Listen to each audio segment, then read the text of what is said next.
Hello and happy Halloween. Today is October 31st as the date of recording, 2024.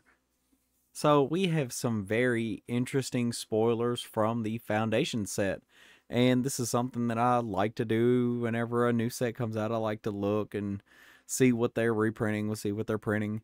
And this is just like my first iteration. I haven't seen all the latest spoilers, but these are some of the ones that I was the most hype about. So let's go on ahead and get into the spoilers for the Foundation set. The set that's going to be legal for 5 years. It's going to be legal until 2029. That is wild for me, even then. But let's go on ahead and let's get started with none other than Etali, the Primal Storm. Now, Etali was not a big hit when it came to standard back in its own day. It was a big stompy creature, and it did run some of its own decks. Mostly, if I remember correctly, green-red. Or maybe it was white-red dinosaurs. I can't remember. But with the precipice of these cards seeing more play, I feel like this sets the stage for a lower power, more easy to jump into type of set for new players, and I'm all for it. There's some broken stuff in the set, don't get me lying, but some of these things are just really good. They're easy easy to follow along, and so on and so on. So I feel like some of the for the most of the overall part, this is a really good set for what what they intended for. There we go. So now we're gonna move on to Zulashur, Lich Lord. And for 1 and a black, this is a new card. This is a 2/2 legendary creature zombie warlock. It has Ward 2, so it's not, skipping on the newer mechanics, even though it's for, the newer players. And it has one ability. Tap it. You may cast target zombie card from your graveyard this turn. Now, the love for my zombies, I'm not gonna lie to you guys, the love for my zombies is deep and hardcore, and I will brave through the murkiest of waters, and but the way that the sets have fallen, standard does not like zombies, and it has shown. We haven't had it's going to take some of y'all back. This is going to be some news to y'all. We haven't had a good zombie standard since, like, Amonkhet. Yeah. Let that sink in. And that was, like, almost 10 years ago now. It's pretty wild. But, yeah, I mean, this is an amazing card for Commander. If you're willing to, if you want to get your Commander out early and do a self-mill theme, this is amazing. I love it. I love the art, and the extended arts are beautiful. But I just don't feel like this is gonna be one of those, unless they can like really, really, really crank down the power. I don't think we'll be seeing another zombie standard deck for a while. But you better believe I'm gonna be trying. I'll do my best. Then we move on and we find another iteration of Tiny Bones, but instead of a trinket thief, he is a bauble burglar. So this is pretty interesting. I love when they do new cards of older creatures. So let's get into it. For 1 and a black, this is a 1/3. Whenever an opponent discards a card, exile it from their graveyard with a stash counter on it. So this is a new, different kind of counter. It's kind of like like the Dauthi Voidwalker, the Inkwell, not the Inkwell. It's the Assassin that does it, and I mean Atrata does it, I think, too. So it's playing on those kind of along those lines. Excuse me. During your turn, you may play cards you don't own with stash counters on them from exile, and you may mana of any type can be spent to cast those spells. So you can start playing whatever your opponent's deck is. I feel like this is a substitute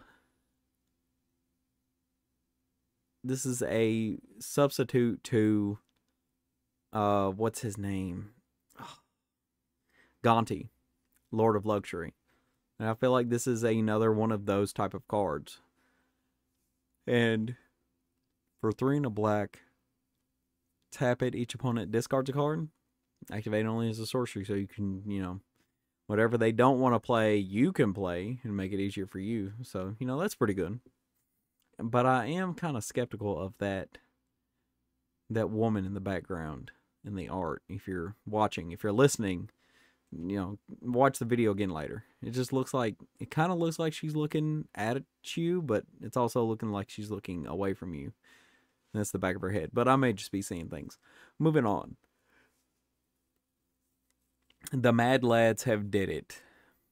Progenitus, the creature that has more mana symbols in his first text box than any creature has words besides, Asmo. But this is simply just wild to have a 10/10 protection from everything Hydra WUBRG creature in Standard. Now, I'm going to go on ahead and blow the lid on this, you guys. They want Standard Brawl to be successful. And this is how they're going to do it. They're going to make all these legendary creatures that are amazing. And they're going to find a way to sneak in, some really good cards to where you want to play with them in Brawl. And you know what? I'm down for it. I'm kind of low-key wanting to see if, more people want to pick up Brawl. The 60-card Brawl format, still pretty cool. Oathbreaker is great. All the other, 60-card formats are great. Modern, Standard. If you want to play with a group that, plays what you want to play and I shouldn't say it like that. That plays the way you like to play. It's great. But I feel like this is going to be a great starter for people that really want to get into the 60-card Brawl format, and I'm excited to see where this takes it. Moving on, we got a new Niv Mizzet, and his color, his mana cost is not as restrictive as some of his predecessors, considering this is a 4 generic, a blue and a red, for a 5/5 Dragon Wizard legendary creature with flying. You have no maximum hand size. Pretty generic, is it effect. Whenever a source you control deals combat damage to an opponent, you may draw that many cards. Oh no, this is a combo piece with a different Niv Mizzet. Who would have guessed? But we can't protect for everything. We can't, just do what we have. We can do what we got to make sure this isn't a problem, right? Right? I mean, it's not that bad in Modern. Moving on. Lyra Dawnbringer. I have noticed that in this Foundation set, they are playing heavy towards a multitude of different creature types. And in another video, I'll probably cover some of the things that they're doing for the, may I even say it, the tribal aspect of Magic. I'm gonna forever say tribal. It doesn't offend me. I'm a Native American. It is what it is. It's something that I believe is fine. I feel like it's not a big deal. But they are really pandering. I'm not even gonna say pandering. Pandering's a horrible word too, because maybe I should say pandering to other tribes, because you know what? Zombies are the best. I don't care what anybody says. This is my channel. I'm a zombie guy. I love zombies. But everybody's everybody's entitled to an opinion, even if it may be wrong. I'm just playing, you guys. I love to play all different types of creatures. I play all kinds of different tribals. If you looked at some of my deck list, it's pretty wild, actually, that even a zombie player would even consider playing. But I digress. Let's get back to the video. Lyra Dawnbringer is coming back into Standard. First strike, lifelink, flying. Other angels you control get +1/+1 and have lifelink. Dominaria All-Star, Commander All-Star for the Angel Tribe. And I just feel like it's going to be a good time for Commander. This is another great set for Commander. This is a great set for Standard. The Angel support is going to be out of this world. The Goblin support is going to be out of this world. The Cat support is going to be out of this world. I love the set so far. It's done a lot of good things. It's done some crazy things, but it's done a lot of good things. So I'm hoping this, this goes smooth, and it's a good base set, as I've been calling it apparently. Halana and Elena partners. This is one of those that I like to play in decks where I'm gonna go wide and tall. So this was very popular in the red green werewolf decks back less than a year ago, a few months ago. Whenever it, well, actually, it was good only up until Kamigawa, I think. It was good. The deck was good. And, you know, there were still some people that were playing it up until the very end. And, you know, kudos to them. But I feel like this is going to see new homes. This was a good card in, you know, the go taller strategies. So I'm excited to see where this goes. And now we get into the aforementioned cats with Arabo, the first Fang. And let it be no surprise that when I seen this, I had to let my wife know. I was like, oh my God, they're reprinting Arabo and he's mono white. Now I have a debate, the greatest debate. Do I keep the original, or do I throw this in the deck with it? Or do I make its own deck? And what's bad is I have two cat decks now, one for me, one for my wife. And they are two totally different things almost. Because one is Luris, the other one is Arabo. So I'm excited to see how the format deals with cats and, you know, with the tribal aspects coming into the game. A little bit heavier than we normally see it. But whenever he or another non-token cat enters the battlefield, create a white 1/1 cat creature token. He's a 2/2 for 3 that gives other cats you control +1/+1. So that little 1/1 that comes in it turns into a 2/2. The little 2/2 you put in is now a 3/3, and he's bigger than a Rabo, which is kind of a wild aspect. You would think the avatar of cats would be, you know, the biggest thing on the battlefield, but, you know, this may have been his early years, you know, his early work, you know. Oh, I'm done. Now we get the sad robot back in standard. This is a unique include into the set because I don't know, I just feel like this is setting up for some green ramp shenanigans.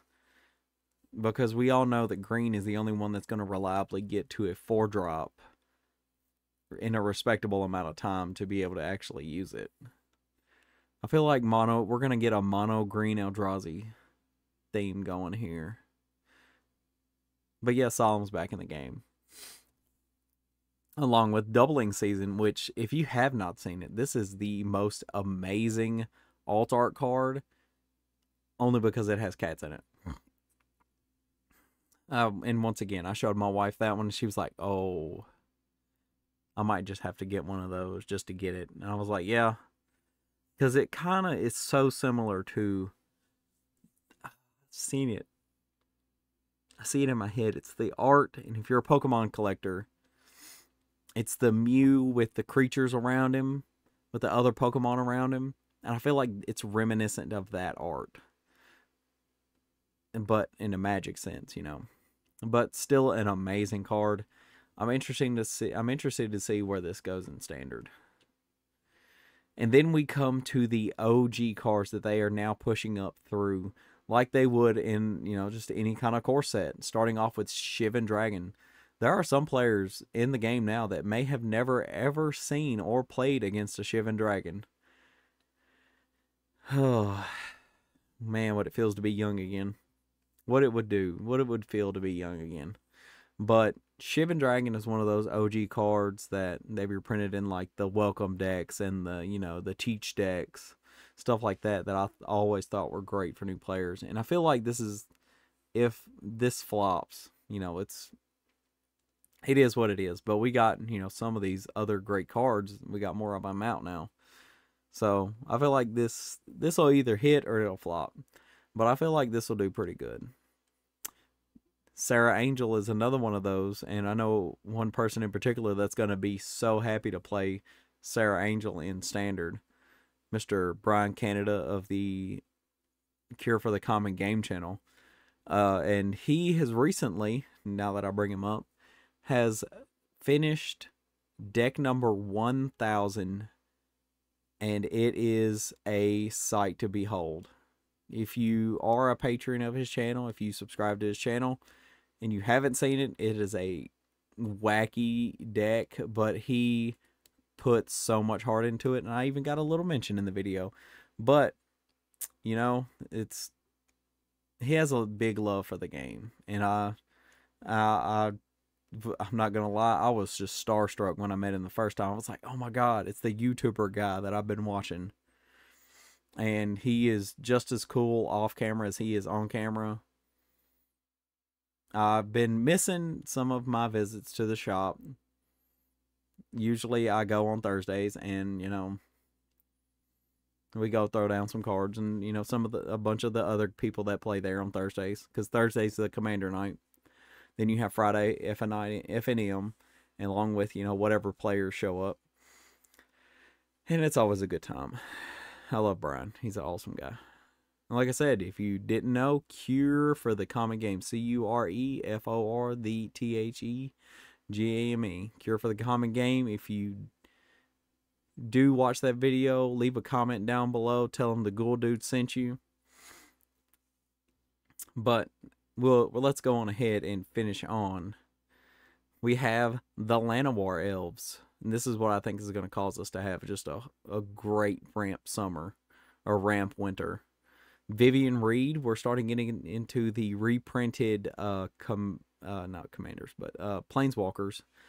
And this is a more of a utility green, because not only does it let you look into your deck for, you know, 4 cards deep for a creature or land, but it also, you know, removes pesky artifact, enchantment, or creatures with flying. And then the -8, the ultimate is just great, because it keeps your team invincible pretty much, unless it's like a toxic deluge or something. My girl Lily is back as the Dreadhorde General again. And you know, it goes to show that this is a great and powerful card, but it is at the point in which even I feel like new players could be able to grasp planeswalkers, even though that, you know, technically right now there's not a lot of them left. I like how these are kind of like snapshots of the past too. Still pretty cool. Ajani, the Caller of the Pride, for 1 and 2 white. This is an older one. This is actually, I think I may have actually put this in the cat deck, the green-white Arabo cat deck, because it does with so much with cats, or it can do so much with cats. So that's pretty awesome. And then we have a few interesting cards that I wanted to, you know, throw around. The first one is Electro Duplicate for 2 and a red. This is a copy target creature spell, and it has haste, sacrifice at the beginning of the end step, and it has flashback. There are not many copy spells that do have flashback, so that's just wild to me. And then we have one of the most disappointing and upsetting parts of the whole Foundation's just set in general to me. They have reprinted 2 cards that were just one of the most heinous decks in Modern for a while. And if you know it and you see the card on the screen, this is Demonic Pact. For 2 and 2 black, this is an enchantment. At the beginning of your upkeep, choose one that hasn't been chosen. I want you to guess which one is the most detrimental part to your opponent. This enchantment deals 4 damage to any target and you gain 4 life. Don't think it's that one. Target opponent discards 2 cards. Don't think it's that one. Draw 2 cards. Definitely not that one. You lose the game. Why is that such a bad thing? Usually, if you can find a way to, you know, sneak in some damage, keep your opponent's hand empty, draw some gas, you shouldn't have to worry about the last one. But no, they decided they wanted to put Harmless Offering in the set to do the combo. Yes, this is in the Foundation set. This is not a joke. And I think it is hilarious. Because why not have a little cute little combo going on in, you know, Foundations that somebody might be able to break later on, or break as soon as they get it out of the box? It's their toys, let them play with it. But I feel like that because of all of the other cards in this set, that this will not be an option. You know, this will be a funny thing to do. Ha ha! I play Harmless Pact, and it is what it is. You know, they'll probably it'll probably be a mixed bag of people that, you know, decide if they want to play this or not. But that is going to be it for today. I kind of rambled on a little bit throughout the video, but you know, I really appreciate you guys, for everybody that likes, subscribes, shares the content to your friends. And I'm excited to see what else Foundation is doing. So, without any further ado, thank you. And I will see you guys next time in the graveyard. And have a happy Halloween.